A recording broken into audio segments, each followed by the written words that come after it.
Hey guys, welcome to another episode of El Jefe's Chop Shop. This week we're taking a break from cars and we're going to do a racing sim.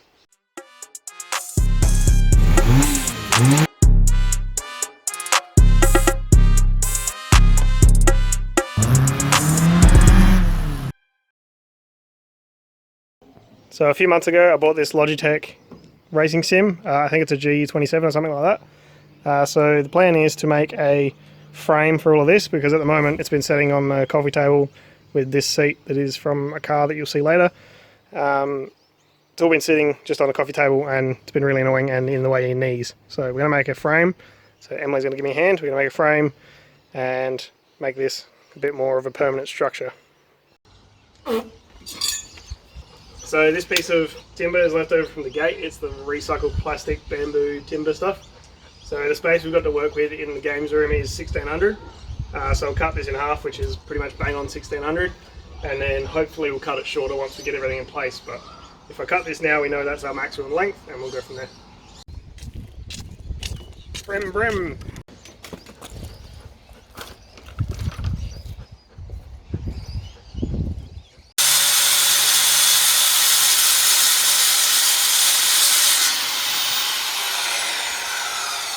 So we just cut this piece of timber in half, got the two 1600 lengths. So now just measuring the seat rails on the chair across from the widest points, it's 470. So what we want to do is spread these out so they're 470 apart from side to side, and then I'll screw the seat down, and then I'll sit them out, work out where the pedals work out, and then go from there.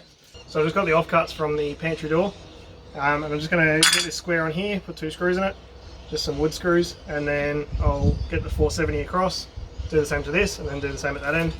And then we've got like a fixed platform, and then later on when we're done I'll cut it all just shorter.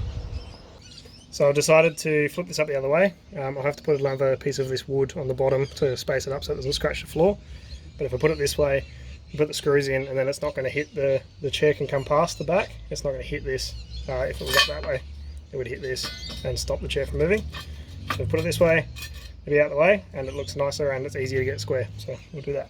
Screwing this in by hand, Jeff?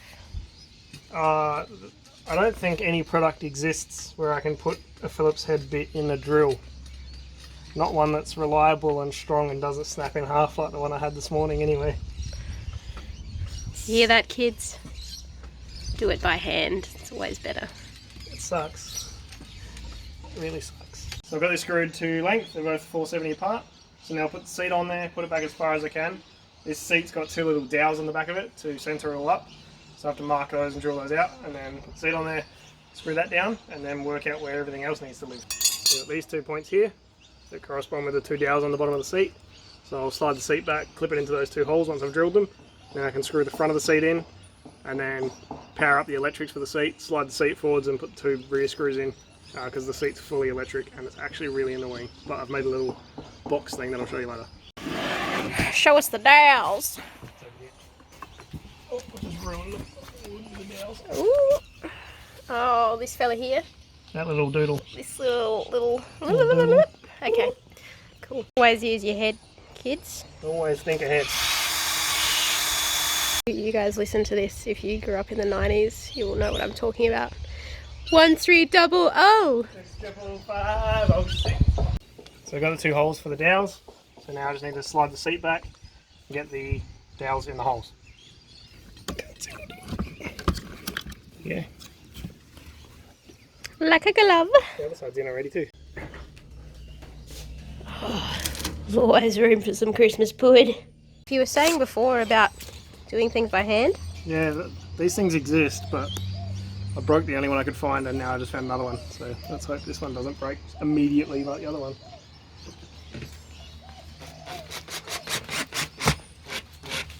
Oh my god. Who would have thunk it?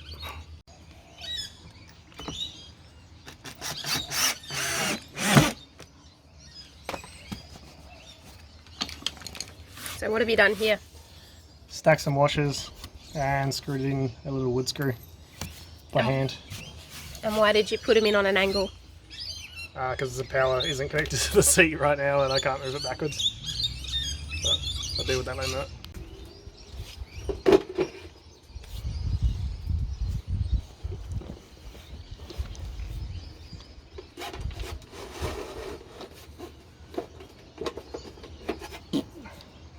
He'll tow it.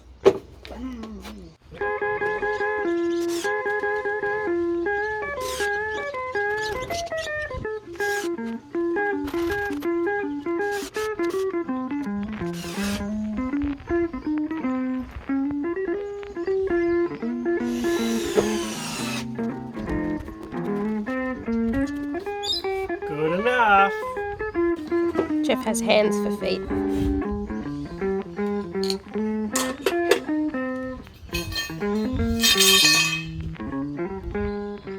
I'm a monkey. So I got these two scraps from the pantry doors as well. Can't remember where they came from. I think the longer sides. So the plan's going to be to screw one on here and screw one on the underside of here. And then I'll use this piece, cut it in half or cut pieces off of it, and then weld that like that. So I can have the shifter up in the air, and then I'll trim this back when I'm done and know how long everything needs to be.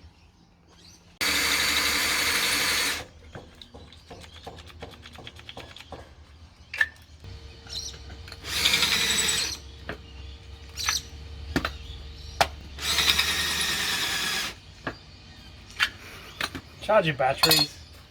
Don't be slack.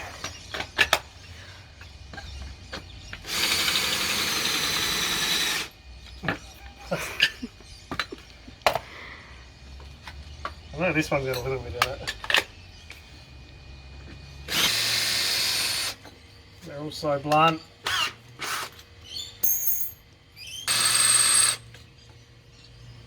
Someone send me new drill bits.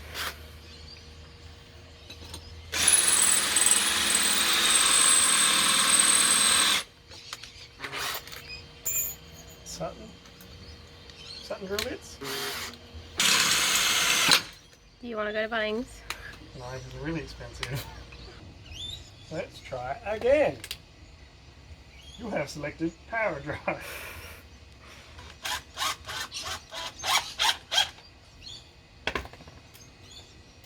May I suggest better light touch? This is the kind of day I'm having.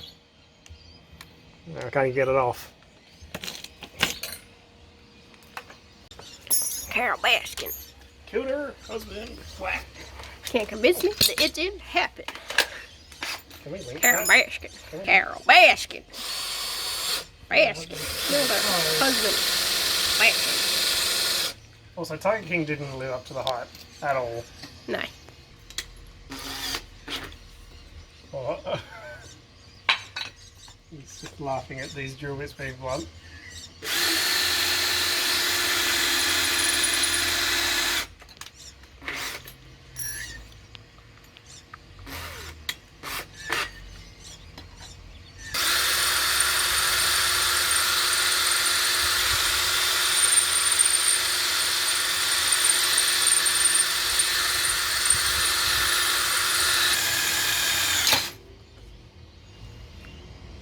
Did you just break that?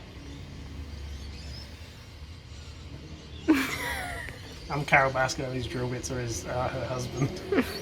Alright, so I have two angle lines with 3 holes drilled and 2 screws in this one because one snapped, and we'll see how this one goes. So the plan is that there somewhere, and then cut this in half and then come off of there like that or something onto the bottom of this one. Not on that angle. Not that long, obviously, but that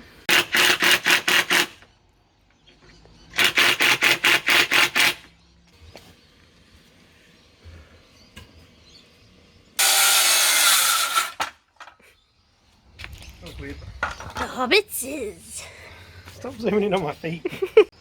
So when I pulled apart the car that seats came out of, which we'll see in a later episode, so I'll buy my i30 and you'll see it faster.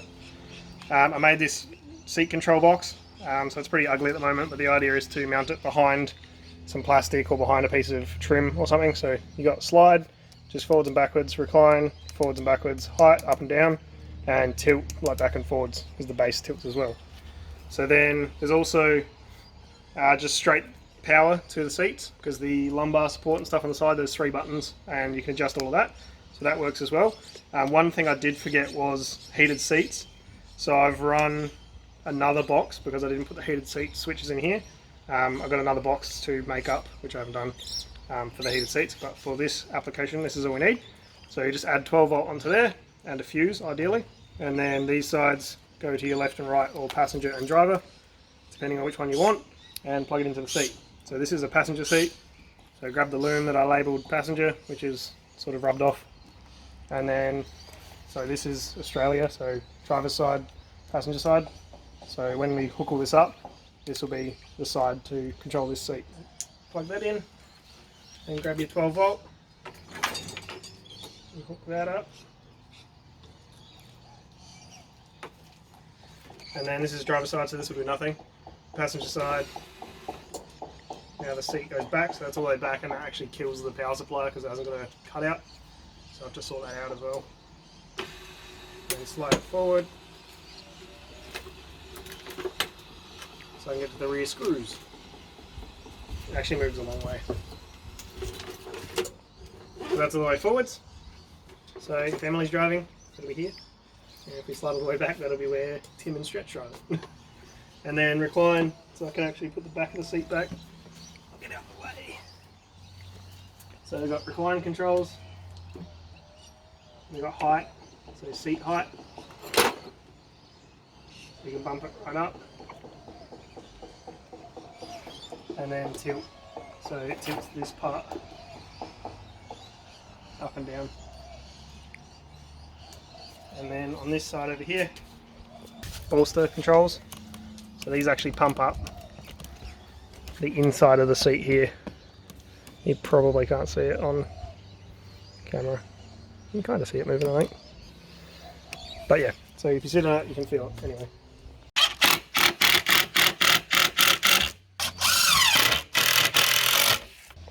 So the back's all done. Just need to cut this side off, which I'll do later. And then I'll probably pull a little apart anyway and paint it and make sure nothing rusts and looks reasonably nice. So I just need to move on to the gear stick. So while the seat's all the way forwards, I'll make sure the gear stick doesn't hit anything, and then you can move the seat all the way back and the gear stick hopefully doesn't hit anything. Because otherwise you don't want it rubbing against the metal and ruining the seat, because this is for the Model A at some point, which I'll explain later. So just setting up the steering wheel post thingy-majiggy. So I've got a piece of this timber again, put a screw in either end of it, 2 uprights. And then when the steering wheel's upside down, it's actually better clearance for your knees. So I'm going to try and hope that that can be turned upside down. We'll work that out. So it mounts upside down. Worst case, the buttons will be on the wrong side, but I can flip the steering wheel around the right way. Doesn't bother me. So then we're going to go off the side of here to where Emily's feet are, or like where the pedals are. So that's what this piece is for. I've just marked it out. So I'll cut this up, go from here to that corner, make a nice triangle. That should be strong enough for now, and then I can weld in some braces and stuff later if I need to. And then I cut the piece for the gear stick, and that's the basic stuff done. And I'd like to add a cup holder because it's really annoying when your drink's like rattling around, and also a handbrake. But to do that, I'll have to pull this thing apart and pull the micro switch out for the paddle, because that's the only switch I've got is this paddle switch. And then go to make a handbrake, but that'll probably be later.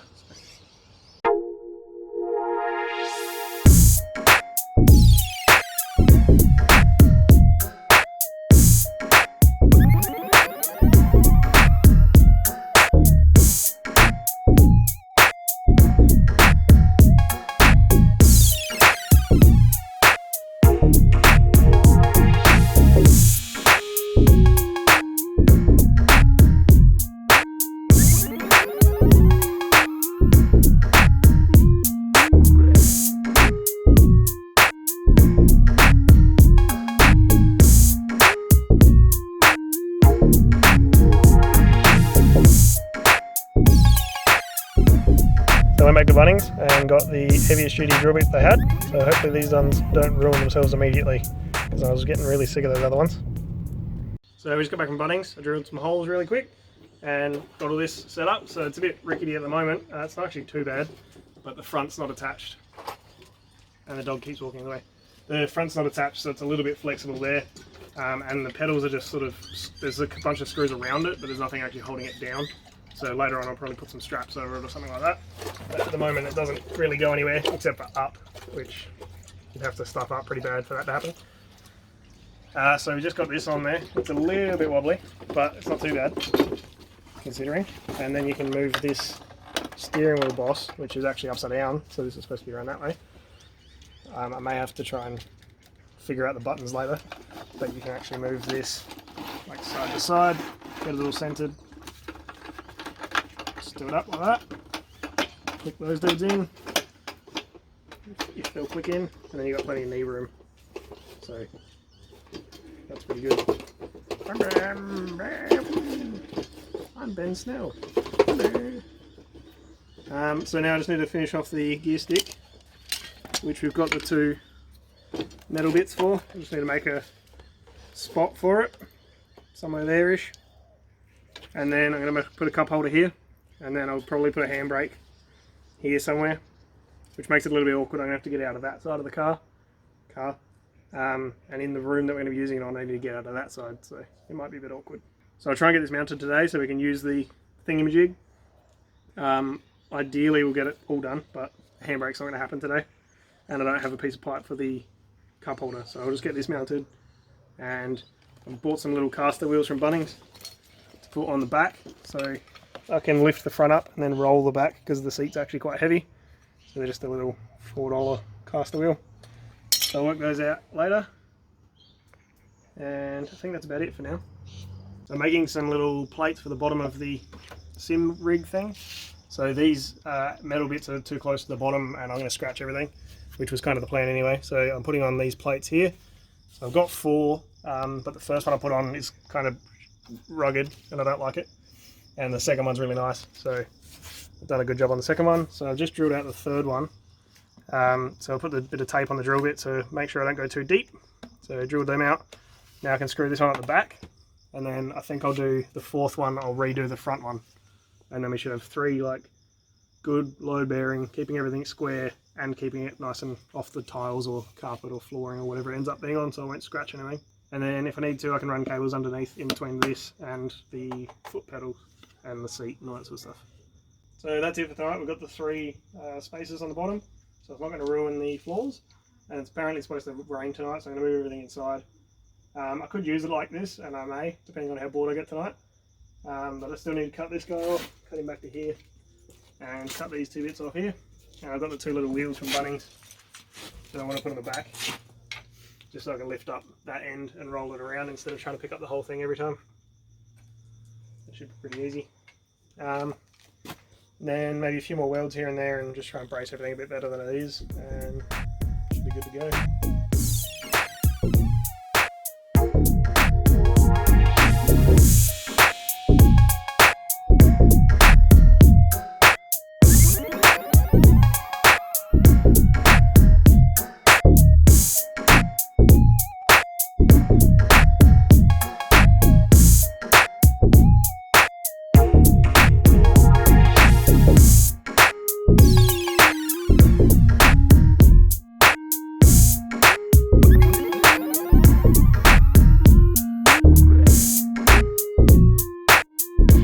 This might be totally uninteresting to most of you, but I'm making a clock at the moment. We used a protractor to get all the angles right and made sure it lined up with the mount on the back. It's just a plain clock that I bought from Kmart, I think, and I'm going to make it into like a Yoshi themed. So I've printed out the pictures that I want to use roughly the same size, and I've used some carbon paper stuck to the back of them, and I've placed that where I wanted to trace, and then I've traced around the outside, and I'll be using a soldering iron to do some pyrography to make all the numbers. This is the soldering iron I used to do all the detail work on the clock. It's got a few different bits you can use.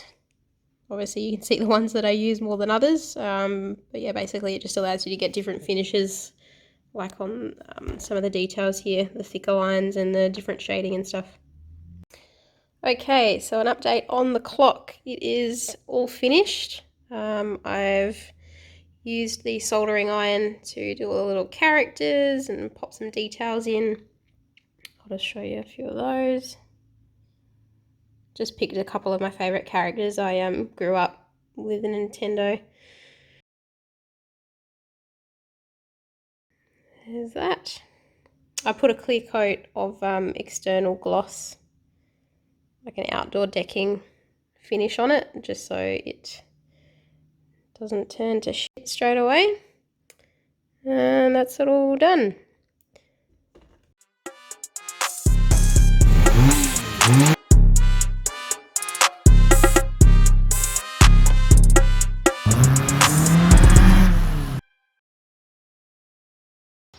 Buddy, that's a nice shirt. Where'd you get that shirt? That is me also, but Emily made the shirt. It's K86 on Facebook. Check us out. You want to hear that? Shirt. Are you zooming in and out on my nipple? Yes. Nipple? Are you happy to see me? No, generally not. Standard.